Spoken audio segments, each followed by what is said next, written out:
प्रभु श्री राम के अनन्य भक्त प्रभु श्री हनुमान जी महाराज से सीखने के लिए जीवन में अनंत बातें हैं।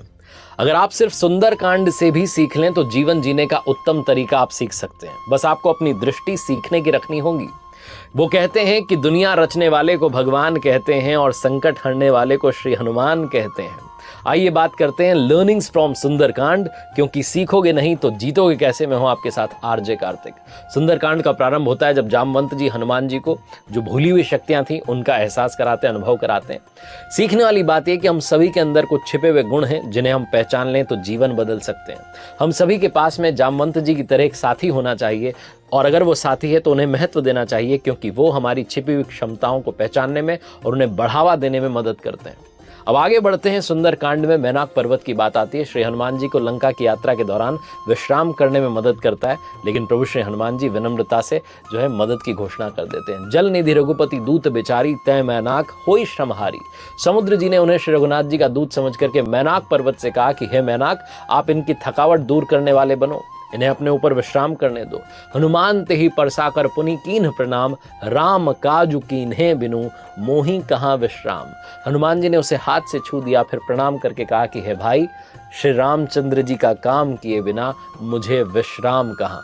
सीखने वाली बात इस प्रसंग से यह है कि अपने गोल की तरफ फोकस्ड रहें। हनुमान जी को माता सीता का पता लगाना था, लंका जाना था, उनका गोल वही था, लक्ष्य वही था। जब तक अपने लक्ष्य तक नहीं पहुंच जाते तब तक हार मत मानिए।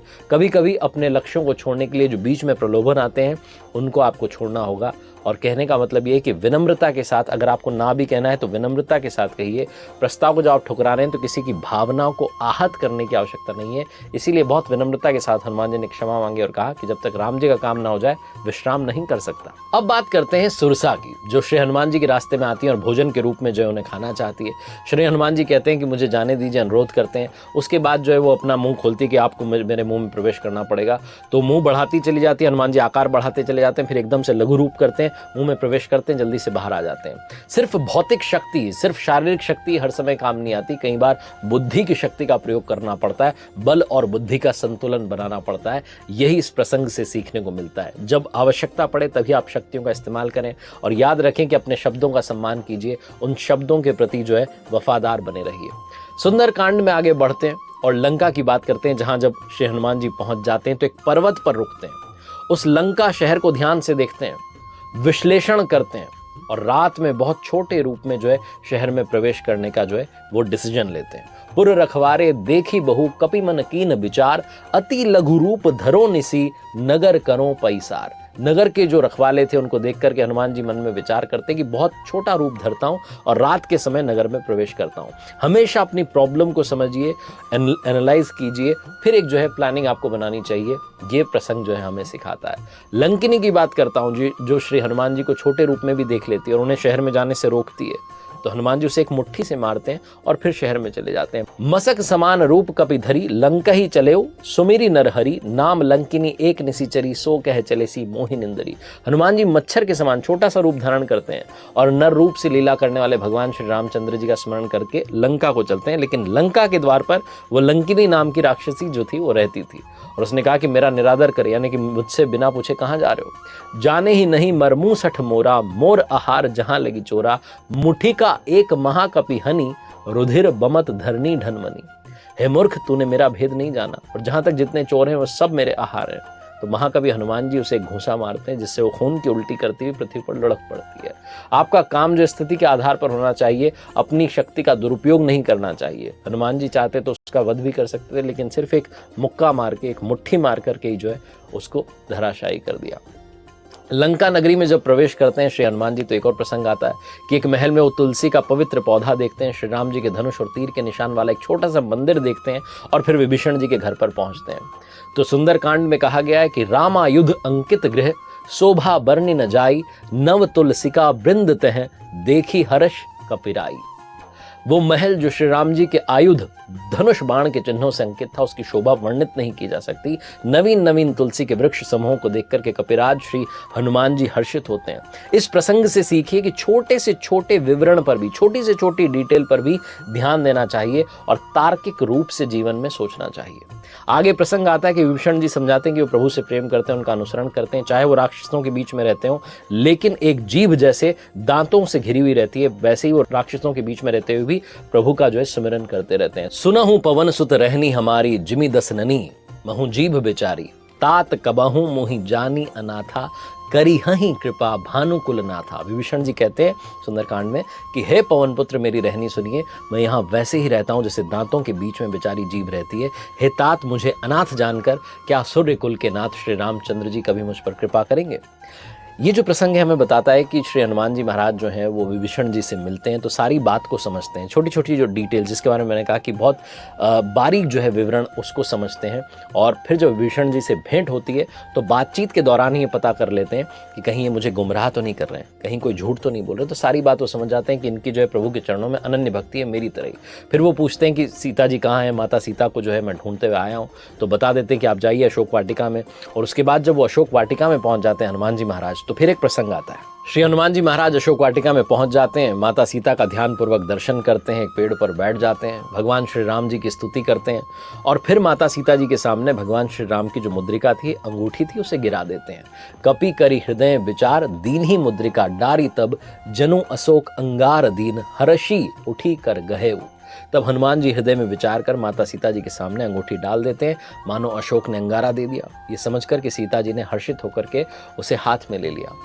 ये जो प्रसंग ये बताता है कि जब कोई व्यक्ति समस्या में हो तो तुरंत निष्कर्ष पर नहीं जाना है, दूसरे व्यक्ति के दृष्टिकोण से भी समझना है। राक्षसों के बीच में इतने लंबे समय तक रहीं माता सीता जी, अगर श्री हनुमान जी अचानक से वहाँ प्रकट हो जाते तो शायद माता सीता जी उन्हें भी उनमें से एक मान लेती। इसके बजाय उन्होंने भगवान श्री राम जी की स्तुति गाकर के सुकून का जो है वातावरण बनाया और फिर जो है प्रूफ के रूप में जो है भगवान जी की जो अंगूठी थी उसे देकर के माता सीता जी का विश्वास उन्होंने प्राप्त किया।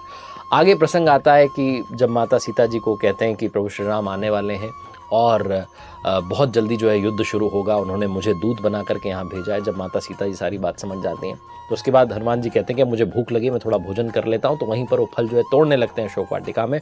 और तब जो है रावण को पता चलता है, वो अपने पुत्र को भेजता है अक्षय कुमार को, पहले उसका वध कर देते हैं हनुमान जी, उसके बाद वो मेघनाद को भेजता है। तो वहाँ एक प्रसंग आता है, मेघनाद और श्री हनुमान जी का भीषण युद्ध प्रारंभ हुआ। मेघनाद ने ब्रह्मास्त्र भेजा तो श्री हनुमान जी के पास उससे बचने की पर्याप्त शक्तियां थी।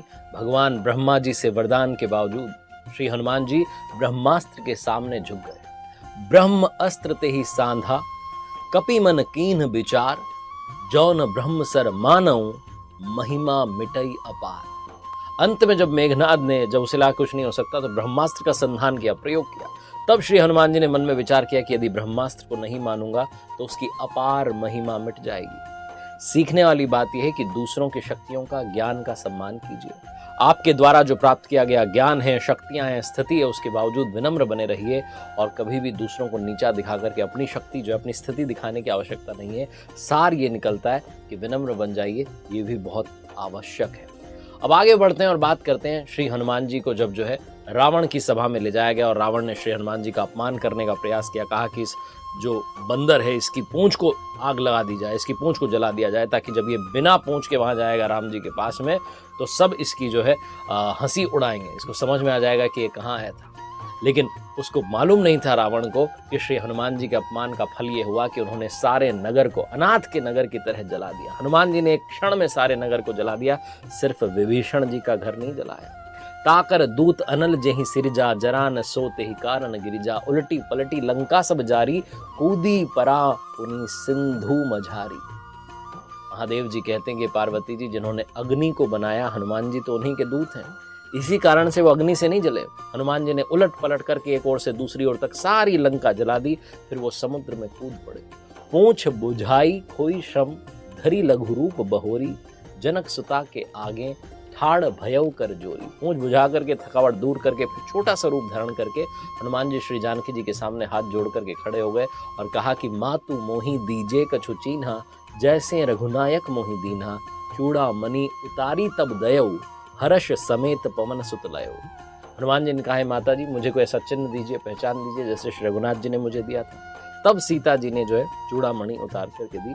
हनुमान जी ने उसको हर्षपूर्वक ले लिया। हनुमान जी जानते थे कि भगवान राम जी के पास जो है मुझे जाना है, और जब वो सेना के साथ में यहाँ लंका में आएंगे तो इसलिए उनकी मदद करने के लिए जो महत्वपूर्ण स्थान थे उनको जला दिया।